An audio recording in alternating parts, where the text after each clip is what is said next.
नमस्कार, मैं हूं सत्यपाल और आप देख रहे हैं CWB हिंदी न्यूज। शक संवत 1948 विक्रम संवत 2083 आज श्रावण मास के कृष्ण पक्ष की अमावस्या तिथि और दिन बुधवार है। तदनुसार अंग्रेजी तारीख 12 अगस्त सन 2026 आज यानी 12 अगस्त का दिन दुनिया भर में अंतर्राष्ट्रीय युवा दिवस के रूप में मनाया जाता है।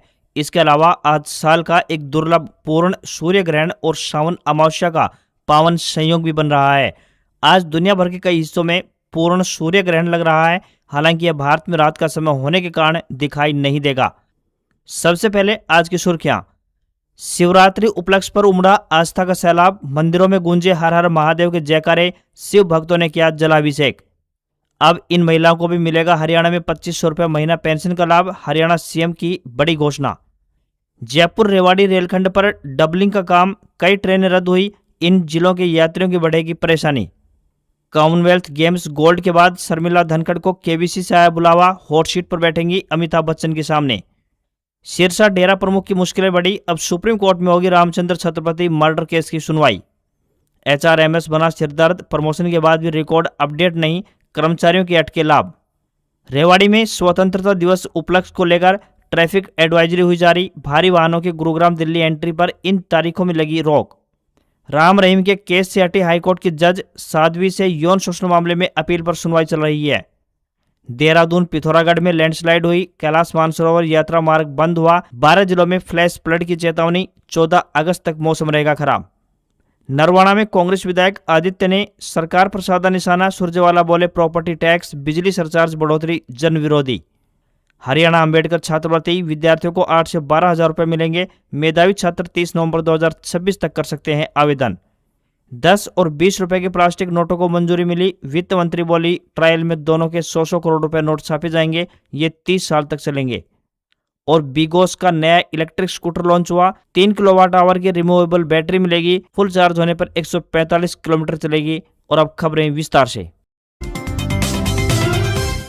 हरियाणा के यमुनानगर में मंगलवार सुबह तेज बारिश हुई, वहीं जींद के नरवाना में भी बारिश के कारण हुए जलभराव के चलते स्कूल की छात्राएं तिरंगा यात्रा नहीं निकाल सकी। वहीं रोहतक में पिछले दिनों हुई तेज बारिश के चलते मंगलवार सुबह गांव शीशरौली और टिटोली के बीच ड्रेन नंबर 8 एक बार फिर से टूट गई। ड्रेन में तकरीबन 20 फुट का कटाव हो गया, जिससे उसका सारा पानी खेतों में भरने लगा। वहीं हरियाणा में औसत न्यूनतम तापमान की बात करें तो 0.8 डिग्री सेल्सियस की गिरावट दर्ज की गई है। प्रदेश में सबसे कम न्यूनतम तापमान भिवानी जिले में दर्ज किया गया, जो कि 25.5 डिग्री सेल्सियस रहा। वहीं IMD के मुताबिक प्रदेश में 13 अगस्त तक बारिश का दौर जारी रहेगा।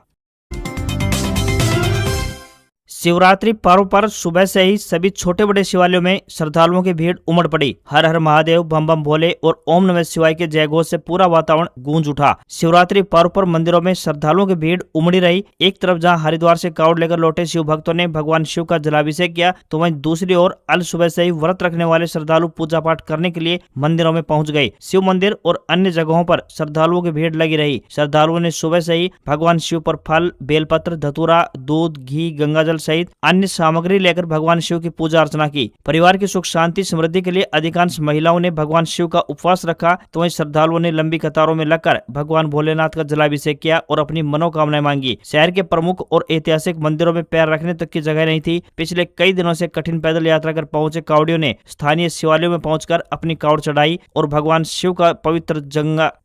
शिव का पवित्र गंगाजल से अभिषेक किया। देर रात तक शिव मंदिरों में भजनों और भक्ति संगीत का दौर चलता रहा। डॉक्टर BR अम्बेडकर मेधावी छात्रवृत्ति संशोधित योजना के तहत वित्त वर्ष 2026-27 के लिए ऑनलाइन आवेदन आमंत्रित किए गए हैं। पात्र विद्यार्थी हरियाणा सरल पोर्टल के माध्यम से 30 नवंबर 2026 तक आवेदन कर सकते हैं। जिला कल्याण विभाग के अनुसार इस योजना का लाभ अनुसूचित जाति, विमुक्त जाति, घुमंतु, अर्ध घुमंतु और टपरिवास जातियों के 10वीं व 12वीं और स्नातक कक्षा के विद्यार्थी उठा सकते हैं। पिछड़े वर्ग और सामान्य वर्ग के विद्यार्थी केवल 10वीं कक्षा के लिए आवेदन करने के पात्र होंगे। पात्रता के लिए अंकों का निर्धारण किया गया है। 10वीं कक्षा में अनुसूचित जाति और पिछड़ा वर्ग A के विद्यार्थियों के लिए ग्रामीण क्षेत्रों में 60% और शहरी क्षेत्रों में 70% अंक अनिवार्य किए गए हैं। वहीं पिछड़ा वर्ग B और सामान्य वर्ग के विद्यार्थियों के लिए ग्रामीण क्षेत्रों में 75% तथा शहरी क्षेत्रों में 80% अंक निर्धारित किए गए हैं। वहीं 12वीं कक्षा की बात करें तो अनुसूचित जाति के विद्यार्थियों के लिए ग्रामीण क्षेत्रों में 70% और शहरी क्षेत्रों में 75% अंक आवश्यक है। वहीं स्नातक स्तर पर अनुसूचित जाति के विद्यार्थियों के लिए ग्रामीण क्षेत्रों में 60% अंक तथा शहरी क्षेत्रों में 65% अंक निर्धारित किए गए हैं। योजना का लाभ उठाने के लिए विद्यार्थी के परिवार की वार्षिक आय 4 लाख रुपए से कम होनी चाहिए। वहीं विद्यार्थी हरियाणा सरल पोर्टल के माध्यम से आवेदन कर सकते हैं। हरियाणा सरकार ने महिलाओं को आर्थिक रूप से सशक्त बनाने वाली दीनदयाल लाडो लक्ष्मी योजना का दायरा बढ़ाने का फैसला लिया है। मुख्यमंत्री नायब सिंह सैनी ने घोषणा की कि इस वर्ष पंडित दीनदयाल उपाध्याय के जन्म दिवस पर योजना के लिए निर्धारित वार्षिक आय सीमा को बढ़ाया जाएगा। अभी यह सीमा 1 लाख रुपए है, जिसे अब बढ़ाकर 1,80,000 रुपए कर दिया जाएगा। आय सीमा बढ़ने के बाद बड़ी संख्या में नए परिवारों की बहन बेटियों के लिए योजना का लाभ लेने का रास्ता साफ होगा। सीएम ने पात्र महिलाओं से अपील की है कि सितंबर से 1,80,000 रुपए तक वार्षिक आय वाले परिवारों की महिलाएं योजना के लिए पंजीकरण करवाएं। हरियाणा शिक्षा विभाग की महत्वाकांक्षी डिजिटल पहल ह्यूमन रिसोर्स मैनेजमेंट सिस्टम यानी HRMS अब विभाग और कर्मचारियों के लिए परेशानी का कारण बन गई है। तकनीकी खामियों, प्रशासनिक सुस्ती और विभागों के बीच तालमेल की कमी के चलते प्रदेश के सैकड़ों प्राध्यापक और लिपिक अपनी जायज सुविधाओं से वंचित हैं। साल 2023 में TGT से PGT पद पर पदोन्नत हुए कई शिक्षकों का रिकॉर्ड आज भी HRMS पोर्टल पर पुराने पद और प्राथमिक शिक्षा विभाग में दर्ज है। शिक्षक 3 साल से PGT के पद पर काम कर रहे हैं, लेकिन पोर्टल पर उन्हें प्राथमिक शिक्षा विभाग का कर्मचारी दिखाया जा रहा है। इसी तरह प्राथमिक से माध्यमिक शिक्षा विभाग में स्थानांतरित हुए लिपिकों का रिकॉर्ड भी अपडेट नहीं हुआ है। इसके चलते उन्हें ACP, CCA, ACR, वेतन निर्धारण, वरिष्ठता और ऑनलाइन ट्रांसफर जैसी कई महत्वपूर्ण प्रक्रियाएं प्रभावित हो रही हैं। गलत रिकॉर्ड के कारण पिछले करीब 4 महीनों से कई कर्मचारियों के वित्तीय और सेवा संबंधित लाभ भी अटके हुए हैं। कर्मचारियों के मुताबिक HRMS में रिकॉर्ड सुधारने का अधिकार स्कूल स्तर पर नहीं है। ऐसे में आवेदन पहले BEO, फिर DEO और उसके बाद पंचकुला स्थित शिक्षा निदेशालय तक भेजे जाते हैं। कई कर्मचारी महीनों से ब्लॉक कार्यालय, जिला शिक्षा कार्यालय और चंडीगढ़ के दफ्तरों के चक्कर काट रहे हैं। वहीं दूसरी ओर NIC अधिकारियों का कहना है कि जब तक निदेशालय प्रभावित कर्मचारियों का पूरा रिकॉर्ड और आधिकारिक निर्देश नहीं भेजता, तब तक पोर्टल में बदलाव संभव नहीं है। इस तरह विभाग और NIC के बीच समन्वय की कमी का खामियाजा कर्मचारियों को भुगतना पड़ रहा है। कॉमनवेल्थ गेम्स 2026 के महिला पैराशूट पुट F57 इवेंट में गोल्ड मेडल जीतने वाली शर्मिला धनखड़ की जिंदगी में एक और बड़ा मौका आया है। गोल्ड मेडल जीतने के बाद अब उन्हें कौन बनेगा करोड़पति यानी KBC में शामिल होने का बुलावा मिला है। शर्मिला अपनी बेटियों, पति और चीफ कोच के साथ मुंबई रवाना हो चुकी हैं और वे अमिताभ बच्चन के सामने हॉट सीट पर बैठेंगी। इसका प्रसारण 15 अगस्त के बाद किया जाएगा। शर्मिला हरियाणा की पहली पैरा खिलाड़ी है जिन्हें KBC में शामिल होने का मौका मिला है। वे हरियाणा की महिला खिलाड़ियों में मनु भाकर और क्रिकेटर शेफाली वर्मा के बाद तीसरी खिलाड़ी बनेंगी जिन्हें इस शो में पहुंचने का अवसर मिला है। शर्मिला ने कहा कि जिंदगी में उन्होंने इतने उतार चढ़ाव देखे हैं कि अब किसी के सामने भी नर्वसनेस महसूस नहीं होती। वह हर व्यक्ति से पूरे आत्मविश्वास के साथ बात कर सकती हैं। शर्मिला तक पहुंचने के लिए KBC की टीम ने पैरा ओलंपिक कमेटी से संपर्क किया था। शर्मिला का अगला लक्ष्य की बात करें तो एशियन गेम्स है। उन्होंने इसकी तैयारी प्रारंभ कर दी है। करीब 3 महीने बाद होने वाले गेम्स में उनका लक्ष्य गोल्ड मेडल हासिल करना है। इसके बाद वे लॉस एंजलिस स्थित साल 2028 ओलंपिक की तैयारी में जुटेंगी। स्वतंत्रता दिवस के मौके पर दिल्ली में होने वाले राष्ट्रीय कार्यक्रम को देखते हुए रेवाड़ी जिला पुलिस ने सुरक्षा और ट्रैफिक व्यवस्था को लेकर एडवाइजरी जारी की है। इसके तहत गुरुग्राम और दिल्ली की तरफ जाने वाले भारी मालवाहक और वाणिज्य वाहनों के आवागमन पर अलग अलग अवधि में रोक लगाई गई है। पुलिस ने वाहन चालकों से अपील की है कि वे तय समय के दौरान NH48 का इस्तेमाल कर गुरुग्राम दिल्ली की ओर जाने से बचें। जिला पुलिस के अनुसार 12 अगस्त शाम 5 बजे से 13 अगस्त दोपहर 1:30 बजे तक और 14 अगस्त की दोपहर 3 बजे से लेकर 15 अगस्त दोपहर 2 बजे तक गुरुग्राम और दिल्ली की तरफ जाने वाले भारी मालवाहक या वाणिज्य वाहनों को NH48 पर जाने की अनुमति नहीं होगी। वाहन चालकों को इस दौरान वैकल्पिक मार्गों का इस्तेमाल करने की सलाह दी गई है। पुलिस ने जयपुर से दिल्ली और गुरुग्राम जाने वाले भारी वाहनों के लिए NH48 के बजाय NH352 का रास्ता निर्धारित किया है। वहीं रेवाड़ी से दिल्ली और गुरुग्राम की ओर जाने वाले भारी वाहनों को कापड़ीवास फ्लाईओवर के नीचे से 75 फुटा रोड होते हुए भिवाड़ी राजस्थान की तरफ डाइवर्ट किया गया है। वहीं स्वतंत्रता दिवस के मद्देनजर रेवाड़ी, बावल और कोसली में होने वाले कार्यक्रमों के लिए भी अतिरिक्त पुलिस बलों की तैनाती की गई है। जिला पुलिस और विभिन्न सुरक्षा एजेंसियां मिलकर होटल, धर्मशाला, गेस्ट हाउस, रिसोर्ट, सराय, ढाबे, bus stand, railway station, mall और तेल डिपो सहित अन्य स्थानों की गहनता से जांच कर रही हैं। साध्वी यौन शोषण मामले में डेरा सच्चा सौदा प्रमुख गुरमीत राम रहीम सिंह की सजा के खिलाफ अपील पर सुनवाई कर रही पंजाब एंड हरियाणा हाईकोर्ट की बेंच में बदलाव होगा। जस्टिस सुखविंदर कौर ने खुद को इस केस की सुनवाई से अलग कर लिया है। उन्होंने चीफ जस्टिस के पास केस भेजते हुए आग्रह किया है कि इसे दूसरी बेंच के सामने लाया जाए। अब कार्यवाहक चीफ जस्टिस तय करेंगे कि मामले की सुनवाई कौन सी नई बेंच करेगी। पहले इस मामले को जस्टिस विनोद एस भारद्वाज और जस्टिस सुखविंदर कौर की बेंच देख रही थी। इससे पहले जस्टिस ग्रेवाल और सुमित गोयल भी खुद को राम रहीम के केसों की सुनवाई से अलग कर चुके हैं। ये इनके केसों में सीबीआई की तरफ से पेश हुए थे। बाद में जस्टिस बनने के बाद खुद को केस से अलग कर लिया। उधर पत्रकार रामचंद्र छत्रपति मर्डर केस में पंजाब एंड हरियाणा हाईकोर्ट के फैसले को चुनौती देने वाली याचिका पर सुनवाई को सुप्रीम कोर्ट ने स्वीकार कर लिया है। 5 महीने पहले हाईकोर्ट ने डेरा प्रमुख को राहत देते हुए मामले में बरी किया था, लेकिन अब आगे की कार्रवाई सुप्रीम कोर्ट में चलेगी।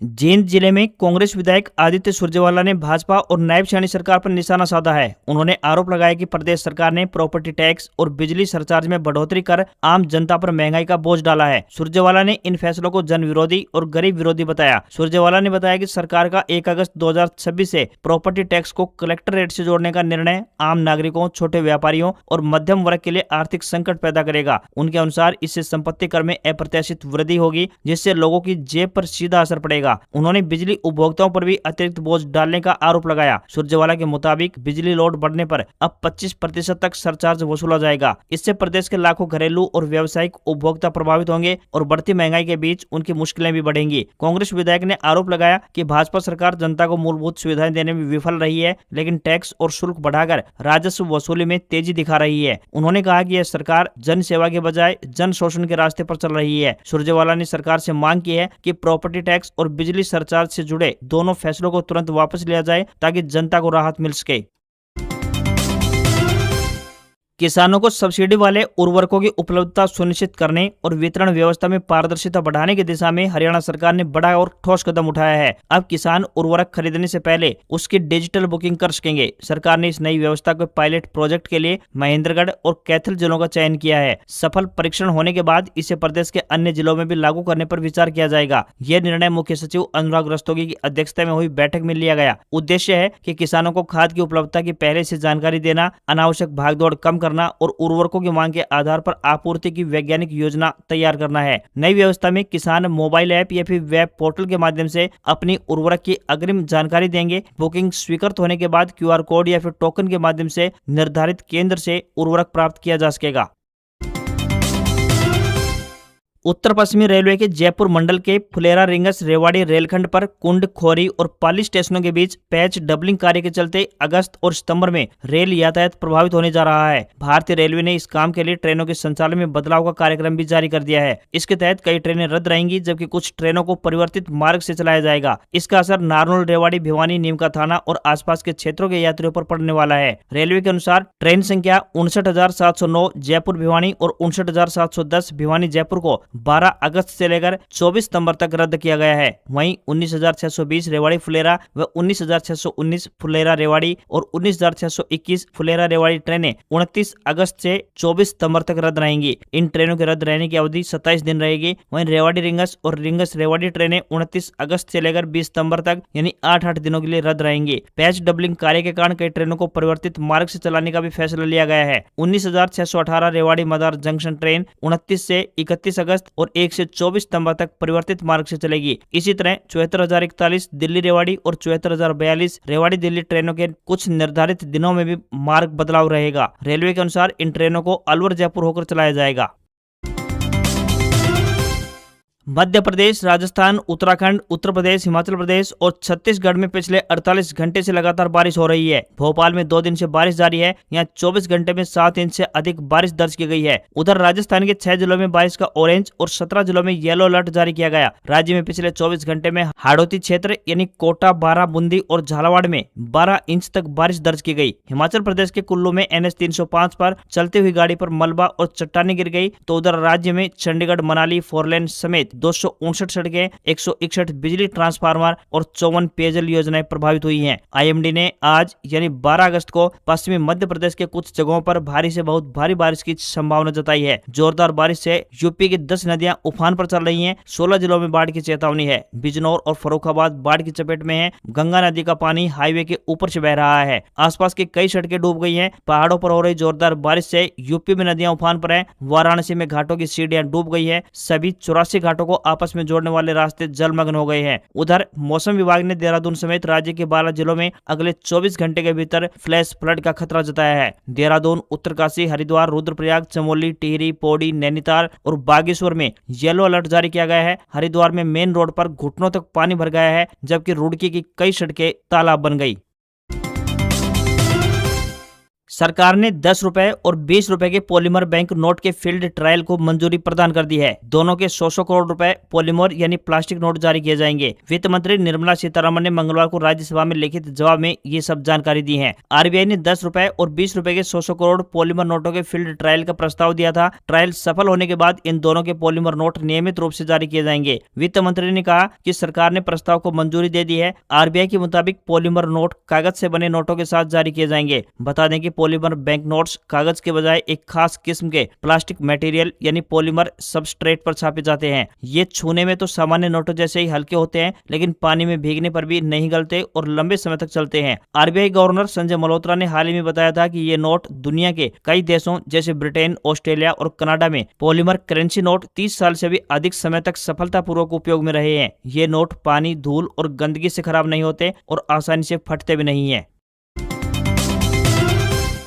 इलेक्ट्रिक टू व्हीलर बनाने वाली कंपनी बिगोस ने भारत में इलेक्ट्रिक स्कूटर उवा लॉन्च किया है। कंपनी इसे देश की पहली ईवी पॉप स्कूटर कह रही है। इसकी खासियत 145 किलोमीटर की रेंज और पोर्टेबल रिमूवेबल बैटरी है। इस स्कूटर को शहर में रोजाना सफर करने वाले युवाओं, विशेषकर जेनजी और पहली बार इलेक्ट्रिक व्हीकल खरीदने वाले ग्राहकों को ध्यान में रखकर तैयार किया गया है। ईवी की एक्स शोरूम कीमत चार्जर समेत 1,22,990 रुपए तय की गई है। बिगोस उवा में can inbuilt 3 kilowatt hour lithium ion phosphate battery pack दिया गया है। इसकी खासियत रिमूवेबल यानी निकलने वाली बैटरी है। इसे निकालकर घर या फिर अपार्टमेंट के अंदर चार्ज किया जा सकता है। यह उन लोगों के लिए सुविधाजनक है जिनके पास पार्किंग में चार्जिंग पॉइंट उपलब्ध नहीं है। सिंगल चार्ज में स्कूटर 145 किलोमीटर की रेंज देता है। कंपनी का दावा है कि यह स्कूटर स्टाइल के साथ साथ डेली कंप्यूटिंग की प्रैक्टिकलिटी भी बरकरार रखता है। रिवर्स असिस्ट फंक्शन की बात करें तो तंग पार्किंग स्पेस में स्कूटर को पीछे करने में मदद करता है। वहीं डिस्टेंस टू एम्प्टी इंडिकेटर यह डिस्प्ले पर रियल टाइम जानकारी देता है कि बची हुई बैटरी में स्कूटर कितने किलोमीटर और अधिक चलेगा।